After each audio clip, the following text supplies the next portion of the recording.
Hello, hello! Magandang buhay! Welcome to Starling Channel. Kumusta ang lahat? Sa videong ito ay papakita ko lang sa inyo guys yung iba ko pa mga pinagkakaabalahan sa buhay.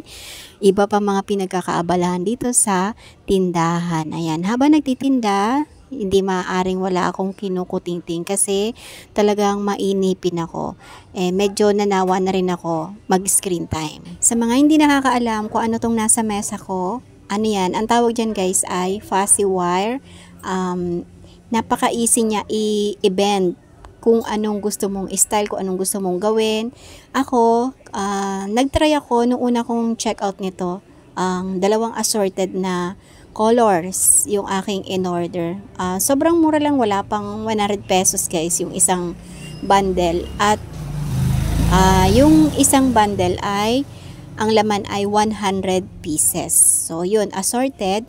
At sinimulan ko na nga yung paggagawa ng mga keychain. Ayan, ang target ko talaga ngayon gumawa ng keychain. Alam nyo, ang saya, nakaka-relax pagka gumagawa ako nito. Basta iba yung sayang dala nito sa akin. Kaya, itong nakikita nyo sa mesa, dito sa table ko ay pangalawang order ko na yan at 5 kulay yung chinek out ko kasi plano kong gumawa ng sunflower at saka basta more on ang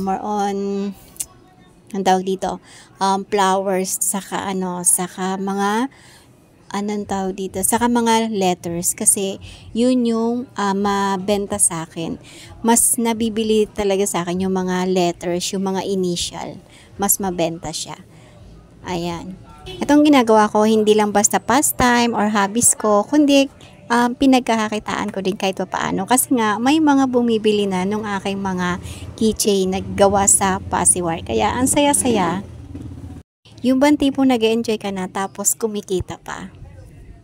Natatawa nga ako sa sarili ko kasi talagang pinag-aralan ko siya. Dumaan lang siya sa FYP ko. Tapos, wala akong idea kung paano to ginagawa. Kaya talagang nanood muna ako ng mga tutorial at syempre dahil nga nakikita natin madali lang din naman tayong matuto kaya ngayon yung iba ginagaya ko sa kanila at yung iba syempre sariling idea ko na. At saka pag natutunan nyo, alam nyo napakadali na. Tulad nito yung pagpapaikot-ikot lang pala, ganito lang pala paggagawa nito, pinapaikot-ikot lang sa stick. Ayan, may design na.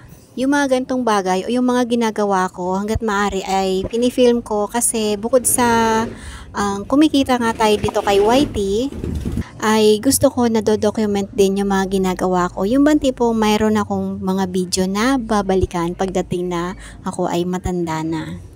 Ang sarap kaya sa feeling na pagdating ng panahon ay meron akong babalikan kahit mga videos. Maiko-compare ko kung ano ko dati, ano ko ngayon. Para lang din yan, wala din yung pinagkaiba sa nung maliliit pa yung mga anak ko. Marami akong mga pictures na nakatabi, mga videos. Tapos, wala. Ang saya lang balikan ng mga memories. Alam nyo, ang kagandahan dito sa fuzzy wire na to, kasi pwede kang gumawa ng DIY na kahit ano, tulad ngayon, malapit na magpasko, pwede kang gumawa ng DIY na bulaklak ng poinsettia. Pwede ikaw na lang gumawa ng mga i-design or pasabit yan sa iyong mga Christmas tree. Kung hindi marunong, ay marami din naman kayo mapapanood na tutorial online. Dati, gustong-gusto ko talaga matuto mag-crochet, kaya lang, dahil nga medyo mahirap ang buhay, hindi pala medyo talaga mahirap ang buhay, walang pambili ng mga gamit, kaya yon hindi, kahit gustong-gusto ko yon ay hindi ko talaga siya nagawa. Pero sa tingin ko ngayon, mas madali at mas mura yung gamit nito, itong fuzzy wire, pagka fuzzy wire yung ginamit nyo. Syempre, pagdating dito sa fuzzy wire, baka naman tanungin nyo ako, yung crochet, makakagawa yun ng sombrero, makakagawa ng damit. Syempre, yung fuzzy wire natin ay hindi. Ang ano lang dito, ang sinasabi ko lang, yung pagdating sa mga keychain, sa mga flowers, ayan, pwede, napakadali. Pagka fuzzy wire yung gagamitin mo. At saka halimbawa nagkamali ka, madali mo din namang maibibend kasi bendable yung ating nagandabo doon na, sorry po.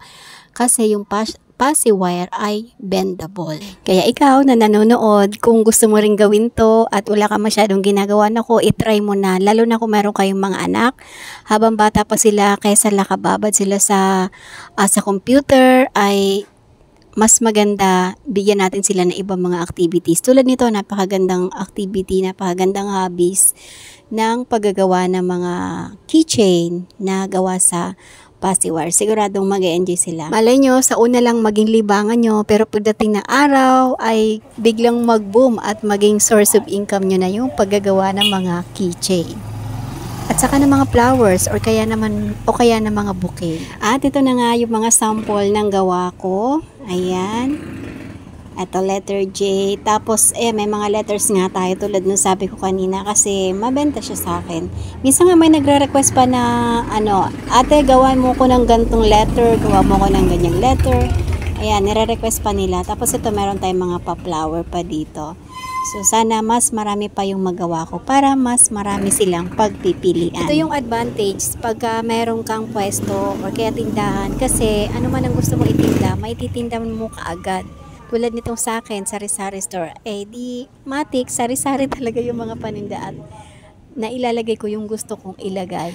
Alam niyo yung mga ganitong klase ng keychain, maganda to pagka malapit kayo sa school, mas maganda kasi mas magiging mabenta kung kayo ay malapit sa school at saka doon sa mga lugar na matao, daanan. Itong tindahan ko ay malayo sa school, tapos may kinder naman pala dyan sa unahan, pero syempre mga bata pa na maliliit pa, hindi pa maasahan. Yung mga nakakabili sa akin ng mga keychain ay yung mga customer ko lang talaga, yung mga naliligaw. May mga naliligaw dito, napapadaan, yun. Tapos nakikita nila kasi sa unahan ko talaga yun dinidisplay. So, ayun. At ngayon naman guys, natapos na tayo sa Pasiwar.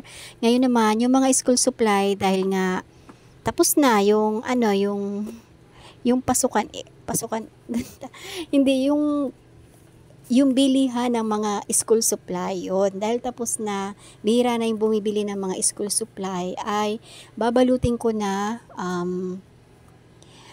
etong aking mga per notebook. Ayan, bawat isa ng notebook babalutin ko na, tapos lalagyan ko ng price para mabilis siyang maibenta. At saka medyo pagka tumatagal sa lagayan, naalikabukhan, nadudumihan. Kaya talagang babalutin ko na lang siya isa-isa para maging para hindi siya madumihan, maproteksyonan sa ang tawag dito. Diyos ka po, nagkandabudubo na, sorry. At kung napapansin nyo naman sa video, ini-scan ko yung iba dyan dahil nakalimutan ko yung mga presyo. Ganon talaga siguro pagka tumatanda na at saka marami talaga akong iniintindi sa buhay. Kaya may mga bagay talaga nakakalimutan ko na, lalo yung mga items guys na bihirang mabili, bihirang bilhin.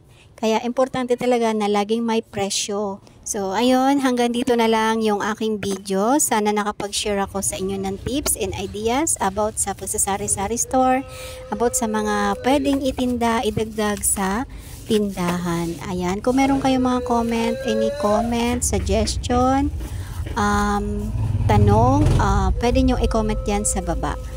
Para sa susunod kong video ay masasagot ko guys. Ito yung mga mga inarrange ko ng mga notebook, mga school supply na binalot natin.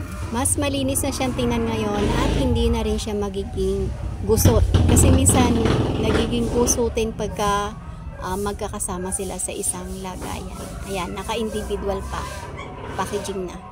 At ito pa yung iba natin mga paninda. Siyempre, kasama na rin yung sa pag-ayos. Itong stunting lang to yung stunting, ito lang yung inayos ko. Yun lang guys. Again, thank you for watching. God bless us all. And always remember, commit your work to the Lord and He will crown your effort with success.